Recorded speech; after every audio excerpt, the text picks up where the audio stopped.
Hey everybody, welcome back to the Dungeon Dive. Daniel here. Alright, so on today's episode of what I talk about when I talk about dungeon diving, I'm talking about a subject that is very important. It can be somewhat of a double-edged sword, and it is especially important right now given the state of the world, and that topic is escapism. Now, the world the world is really messed up right now. It's a scary time to be alive. I have asthma. If I get this COVID-19, I'm a goner. So it's it's not a fun time to be living right now. And I need escapism now more than ever. And I already needed it quite a bit. So, escapism is a big part of why I play the kinds of games I play and why I collect the kinds of games I collect. When I was a young kid, teachers often told my parents that I lived inside my head too much, or I had maybe too much of an overactive imagination. Personally, I don't think that that's possible to live inside your head too much or to have too much of an imagination. I think both of those things are really good things. One story when to go into kindergarten, you have to take like this little kind of like an aptitude or just a little test to see like where you are as a kid. And I remember my parents, of course, remind me of this often. I was shown a picture of a fire hydrant, and the teachers asked me what it was, and I said it was R2D2. So that's kind of like where I was even back then, and kind of I still am, right?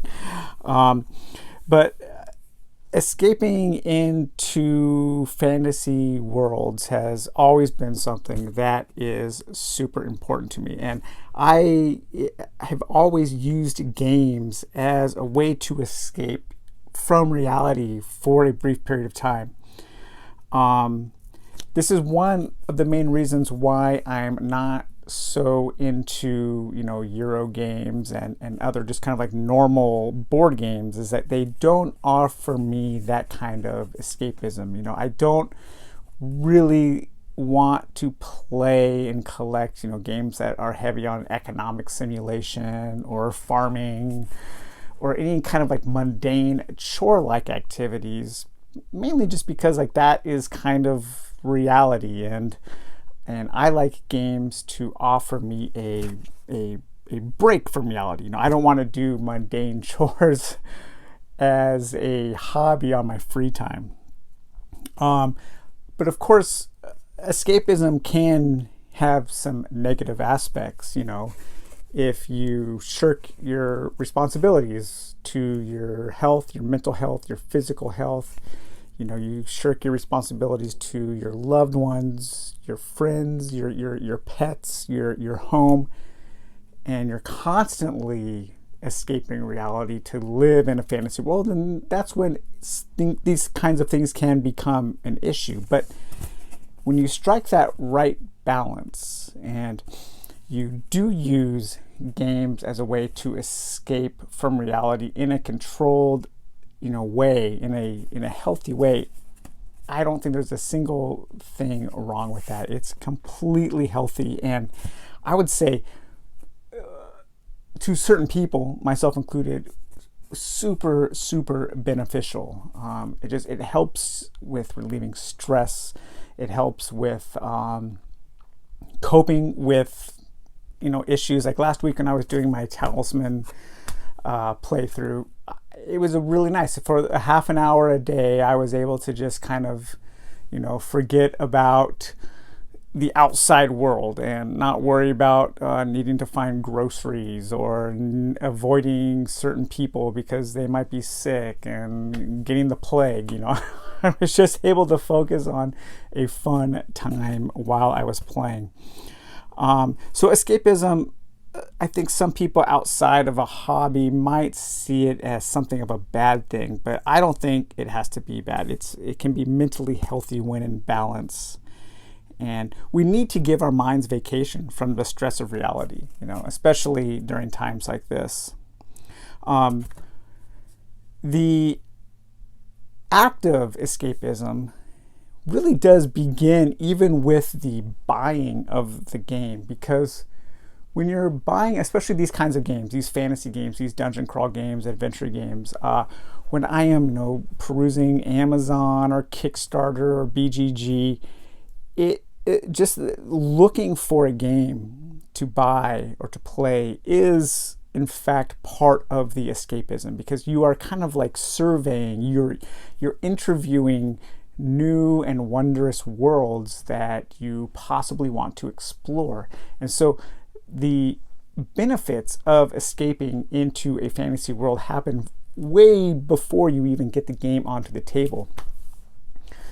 Opening the box is like opening a box to a new world, and that's another huge reason why I love collecting these kinds of games. And I will often just take a game off the shelf, open it, set up the board, look at the map, look at the cards, read the fluff text, and not even play the game, but just kind of escape into the game's world just through the physical nature of the physical activity of exploring the components and the game's contents. And so it's not just the playing of the game that affords me escapism, it is the very nature of the game itself. These boxes, they contain worlds and characters and stories. These are experiential. Experiential, is that the word? These are experiences. People often say to spend money on experiences rather than possessions, and I think board games are actually both. And I personally find traveling to be pretty stressful. I don't mind flying. I'm not afraid of flying at all, but airports stress me out big time. I like taking small little road trips. My wife and I take small road trips, but we don't really take big trips. We both find it stressful. We find it very expensive. And I've always liked to do traveling in my head, like through books, through cinema, through games, both video games and analog games. So experiencing these worlds does give me almost that sense of like taking a vacation. So of course there are some games that do this better than others. I think just about any game you see on my wall and any game that I talk about is most likely going to have some aspect of escapism in it. But I just wrote down a couple games that I thought do this really, really well. And one of them is Dungeon Degenerates. Just creates this. Now, the world in Dungeon Degenerates you may not want to escape into, but you can safely, knowing that you can pull away from it. And but that world is so evocative, and the art is so punchy that it just like it instantly just kind of teleports you into its world. Folklore does a very good job, I think, of creating a fantasy world that allows you to just dive into its existence. And of course, I've talked about this, it's a dead horse, it's a broken record, but Games Workshop, I think they are the masters of creating worlds that are to be escaped into. Warhammer Quest, that's one of the main reasons why it's such a fantastic game, is it's so easy to get lost in its fantasy setting. Mice and Mystics over here, Jerry Hawthorne's a great game. Reading the story of the mice and its warmth and the colors, the autumnal colors, and just it makes you think of of October and the fall and coming up. And that's again I'm going to try to get my wife to play during this time, because I think it would be really good to play that together. And because it is that autumnal feel, I think it'll maybe give us something to look forward to, because spring this year is not really going to be a time of great celebration and renewal. I think we're going to have to kind of look towards the fall for hopefully a time when things get reset and rejuvenated. Fingers crossed. Can you imagine if it's going to last longer than that? Maybe. Shadows of Brimstone is another one, and that one's just kind of like, it does so with its abundance, right? There's an abundance of stuff to dive into. You can get lost in that world for days and months. One game that does it that's a little bit different is Legends of Andor. So that is more of a Euro-y game. It's a puzzle game, but the art is so beautiful. The writing is great, and you're playing through this very epic story. And even though it is puzzly, it is Euro-y, you are still, it really does offer that. It feels like you're playing like a great fantasy novel. And then the last game I wrote down was Machina Arcana. There is something quite special about that game's setting and its writing outside of the rule book.